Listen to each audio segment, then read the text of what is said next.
Salam sejahtera untuk kita semua.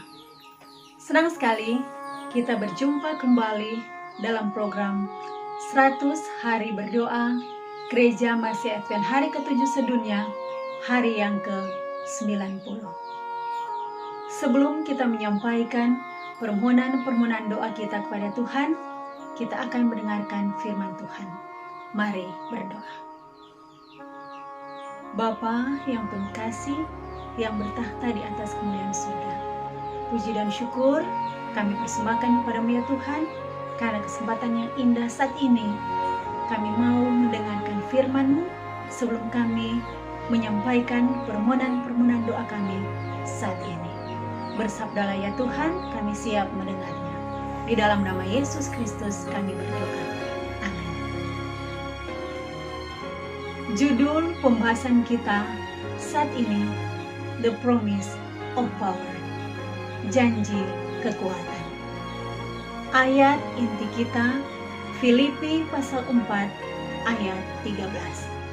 Di sana dikatakan, segala perkara dapat kutanggung di dalam Dia yang memberi kekuatan kepadaku. Saudaraku di dalam Tuhan, God is omnipotent.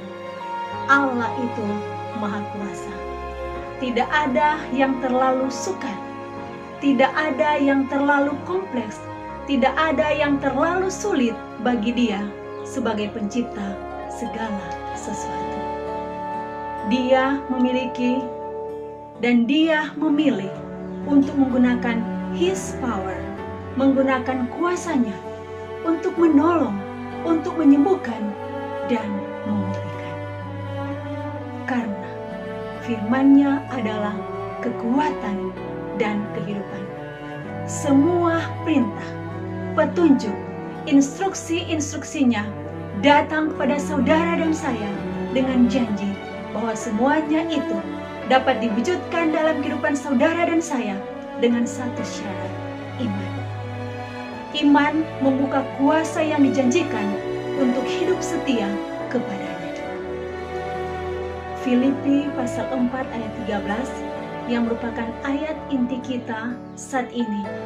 Dalam bahasa Inggris menurut Ellicott's Commentary for English Readers dikatakan, I can do all things. Lebih tepatnya sama seperti yang dikatakan dalam bahasa Greka. Yang dalam bahasa Inggrisnya, I have strength in all things. Saya memiliki kekuatan dalam segala sesuatu through Christ, melalui Yesus Kristus. Kata Christ, kata Yesus Kristus di sini secara halus disarankan oleh Timotius. Di dalam 1 Timotius pasal 1 ayat 13, dan frase ini hampir sama dengan yang dituliskan di dalam Efesus pasal 6 ayat 10. Mari kita membaca 1 Timotius pasal 1 ayat 13. Di sana dikatakan, aku bersyukur kepada Dia yang menguatkan aku, yaitu Yesus Kristus, Tuhan kita. Bagaimana dengan Efesus pasal 6 ayat 10? Di sana dikatakan, akhirnya, hendaklah kamu kuat di dalam Tuhan, di dalam kekuatan kuasa-Nya. Oleh karena itu, Rasul Paulus berani berkata di dalam Filipi pasal 1 ayatnya yang ke-21. Dia berkata, karena bagiku hidup adalah Kristus. Bahkan lebih jauh di dalam Galati pasal 2 ayat 20, Rasul Paulus berkata, namun aku hidup, tetapi bukan lagi aku sendiri yang hidup, melainkan Kristus yang hidup di dalam aku. Luar biasa komitmen yang dibuat oleh Rasul Paulus. Bagaimana dengan saudara dan saya? Bagaimana kita boleh mendapatkan kekuatan itu? Bagaimana kita boleh mendapatkan kemampuan itu dan kuasa itu di dalam kehidupan kita saat ini? Yesus sendiri berkata di dalam Yohanes pasalnya yang ke-15 ayat 4. Di sana dikatakan, tinggallah di dalam aku dan aku di dalam kamu.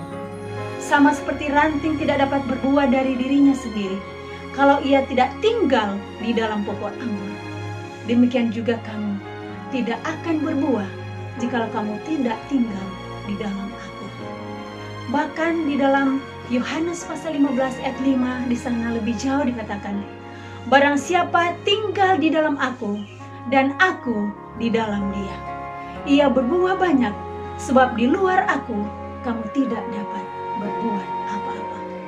Barang siapa tinggal di dalam Yesus dan Yesus tinggal di dalam kehidupannya, ia akan berbuah banyak. Kenapa?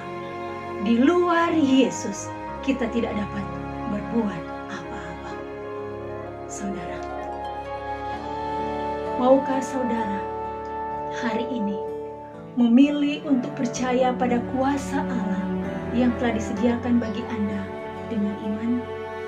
Maukah saudara percaya kepada Yesus, firman yang telah menjadi manusia, untuk memberi kemampuan untuk melakukan kehendak-Nya? Maukah saudara bekerja dengan Yesus, menjalani kehidupan yang menyembuhkan, kehidupan yang menolong dan memulihkan saat ini? Kiranya Tuhan dapat menolong kita, sehingga kita boleh menjadi berkat dimanapun kita berada, dan kita boleh mendapatkan kekuatan yang berasal dari Yesus Kristus kita sendiri. Tuhan memberkati. Saudara, saat ini kita akan berdoa dan kita akan menyampaikan permohonan-permohonan doa kita kepada Tuhan. Mari berdoa. Bapa yang penuh kasih, yang bertahta di atas kemuliaan surga, puji dan syukur kami persembahkan kepada-Mu ya Tuhan, karena kasih-Mu begitu besar bagi kami yang kami boleh rasakan sampai saat ini. Ampunilah segala dosa dan pelanggaran kami ya Tuhan. Jangan biarkan dosa-dosa kami itu menghalangi Engkau untuk tidak mendengarkan permohonan doa kami pada saat ini. Bapa di surga, pada saat ini kami mau berdoa kepada-Mu. Kiranya Engkau akan memberikan iman dengan janji-Mu kepada kami, supaya janji-Mu itu dapat terwujud di dalam kehidupan kami, dan menyanggupkan kami memperoleh kuasa untuk melakukan kehendak-Mu.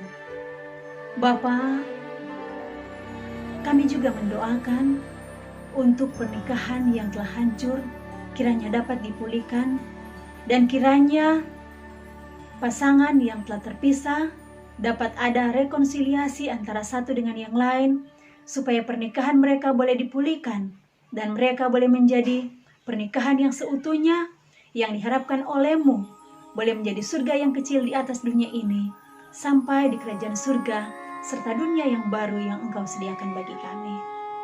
Bapa, kami juga mendoakan untuk Sister T yang ada di Tanzania, yang mengalami berbagai kesulitan karena dia telah menerima Engkau sebagai Tuhan dan Juru Selamat pribadinya.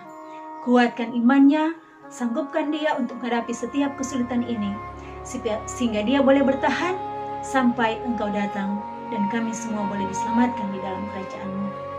Berdoa untuk pusat pelayanan yang ada di Belarus saat ini. Berbagai cara yang mereka lakukan, yang mereka buka untuk membantu orang-orang yang ada di sana, baik oleh taman bermain dan juga semua fasilitas mereka yang berkebutuhan khusus. Tuhan kiranya mau membantu supaya segala upaya yang dilakukan di sana boleh menolong orang-orang yang ada di sana dan boleh menyebarluaskan kebenaran firman-Mu dimanapun mereka berada, dan mereka boleh disiapkan untuk hari Maranatha. Bapa di surga, kami mendoakan untuk kondisi dunia saat ini, khususnya di negara kami Indonesia. Kami tahu saat ini pandemi COVID-19 masih sementara merebak. Kiranya Engkau akan menolong wakil-wakil Allah yang ada di atas dunia ini, yaitu pemerintah. Kiranya mereka boleh mendapatkan akal budi kebijaksanaan dari surga, supaya mereka boleh memikirkan yang terbaik dan boleh mendapatkan cara untuk memutus mata rantai penyebaran COVID-19 ini, supaya kami tidak merasa takut dan cemas untuk semua kondisi ini, dan kami boleh bebas untuk berbakti kepada-Mu ya Tuhan, bersama-sama dengan umat-umat Tuhan di Kabar Tuhan yang suci. dan kami boleh dengan bebas untuk menyebarluaskan kebenaran firman-Mu di seluruh muka bumi ini. Berdoa juga untuk pimpinan organisasi Gereja Mahasiswa Advent Hari ke-7 sedunia, dari General Conference, divisi, uni, daerah, bahkan sampai di jemaat-jemaat.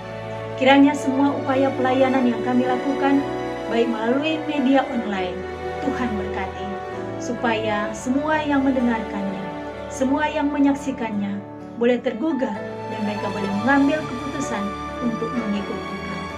Dan supaya kami semua boleh menyiapkan diri kami, keluarga kami, bahkan orang lain menanti kedatangan-Mu. Sehingga kerinduan kami semua, ketika Engkau datang pada kali yang kedua, kami boleh diselamatkan dalam kerajaan-Mu. Inilah permohonan dan doa kami Bapa.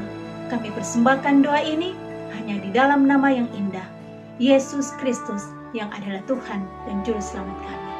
Amin. Demikianlah program 100 hari berdoa hari ini. Sampai berjumpa besok hari. Tuhan memberkati.